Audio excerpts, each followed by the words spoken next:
Terima kasih untuk Pak Eka yang ada di sana. Halo semua. Bertemu lagi dengan Pak Eka di sini. Kali ini saya akan mempresentasikan tentang model pendidikan kebugaran. Untuk pendidikan kebugaran kali ini saya akan melakukan 3 Movement Challenge. Yang dimana nanti akan ada 3 tantangan gerakan untuk mengetahui tingkat kebugaran jasmani pada siswa dan siswi kelas 6. Untuk yang pertama di sini ada latar belakang kegiatan. Pendidikan kebugaran jasmani merupakan bagian penting dalam proses pendidikan secara keseluruhan. Kegiatan ini memiliki latar belakang yang mendasari pentingnya dilakukan, antara lain, pentingnya kesehatan fisik. Kebugaran jasmani sangat erat kaitannya dengan kesehatan fisik seseorang. Dengan melakukan aktivitas fisik secara teratur, tubuh akan lebih kuat, tahan terhadap penyakit, dan memiliki daya tahan tubuh yang baik. Peningkatan kualitas hidup, kebugaran jasmani tidak hanya berdampak pada kesehatan fisik, tetapi juga pada kualitas hidup secara keseluruhan. Orang yang bugar cenderung lebih bahagia, memiliki energi yang lebih tinggi, dan lebih produktif dalam menjalankan aktivitas sehari-hari. Perkembangan kognitif. Aktivitas fisik yang dilakukan secara teratur dapat merangsang pertumbuhan sel-sel otak dan meningkatkan fungsi kognitif seperti daya ingat, konsentrasi, dan kemampuan belajar. Pengembangan karakter. Melalui kegiatan pendidikan kebugaran jasmani, siswa dapat belajar nilai-nilai seperti disiplin, kerjasama, sportivitas, dan tanggung jawab. Perubahan gaya hidup modern. Gaya hidup modern yang semakin minim aktivitas fisik membuat masyarakat, terutama anak-anak, rentan mengalami masalah kesehatan. Pendidikan kebugaran jasmani menjadi upaya untuk mengatasi masalah ini. Berikutnya ada aset atau modal utama. Pertama ada manusia, kepala sekolah, guru olahraga, guru kelas dan peserta didik. Kedua ada sosial, komunitas belajar sekolah. Dan yang ketiga ada fisik, lapangan olahraga, ruangan olahraga. Masih di latar belakang. Berikutnya ada program berdasarkan voice, choice, dan ownership. Voice. Peserta didik akan diberikan kesempatan untuk berpartisipasi dalam mendemonstrasikan gerakan. Choice. Peserta didik memilih nomor urut penampilan. Ownership. Dengan adanya pelibatan peserta didik maka mereka akan lebih termotivasi dan memiliki rasa tanggung jawab yang tinggi. Berikutnya ada tujuan program.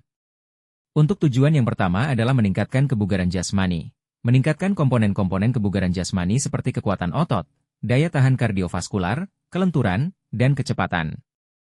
Yang kedua menanamkan kebiasaan hidup sehat. Membentuk kebiasaan hidup sehat dengan melakukan aktivitas fisik secara teratur dan mengonsumsi makanan bergizi. Yang ketiga ada mengembangkan keterampilan motorik. Meningkatkan keterampilan motorik kasar dan halus melalui berbagai aktivitas fisik. Dan yang terakhir yaitu membentuk kepribadian yang seimbang. Membentuk kepribadian yang seimbang antara aspek fisik, kognitif, dan sosial emosional. Berikutnya adalah capaian, langkah-langkah dan hasil yang diharapkan untuk tiap tujuan. Pada capaian, siswa dapat melakukan berbagai jenis latihan fisik dengan benar dan konsisten. Langkah-langkah yang dilakukan adalah: pertama, melakukan tes kebugaran jasmani di awal program. Kedua, merancang program latihan yang bervariasi dan disesuaikan dengan usia dan kemampuan siswa. Ketiga, melakukan monitoring dan evaluasi secara berkala. Untuk hasil yang diharapkan adalah peningkatan nilai tes kebugaran jasmani, peningkatan stamina, kekuatan otot, kelenturan, dan kecepatan. Berikutnya adalah struktur program dan mitra dalam komunitas belajar. Pertama adalah program kegiatan kokurikuler di SD Negeri 1 Lepar. Kedua ada murid yang terlibat adalah siswa dan siswi kelas 6. Ketiga, waktu kegiatan dilaksanakan pada akhir semester ganjil. Keempat, penanggung jawab adalah kepala sekolah, guru jok dan guru kelas. Dan pelaksanaan program, The 3 Movement Challenge, dilaksanakan di lapangan sekolah. Berikutnya adalah pernyataan tentang kapasitas yang dimiliki kelas sekolah. Aset atau modal manusia, kepala sekolah, guru, peserta didik. Aset atau modal lingkungan dan fisik, halaman sekolah yang biasa digunakan untuk kegiatan pembelajaran olahraga.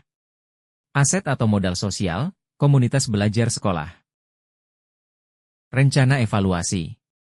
Mengukur pencapaian tujuan, mengetahui sejauh mana tujuan pendidikan kebugaran jasmani, meningkatkan kebugaran, menanamkan kebiasaan hidup sehat, telah tercapai. Mengidentifikasi kekuatan dan kelemahan program, menemukan aspek-aspek yang berjalan baik dan yang perlu diperbaiki dalam program. Mendapatkan umpan balik dari peserta, mengetahui pendapat dan saran peserta tentang program.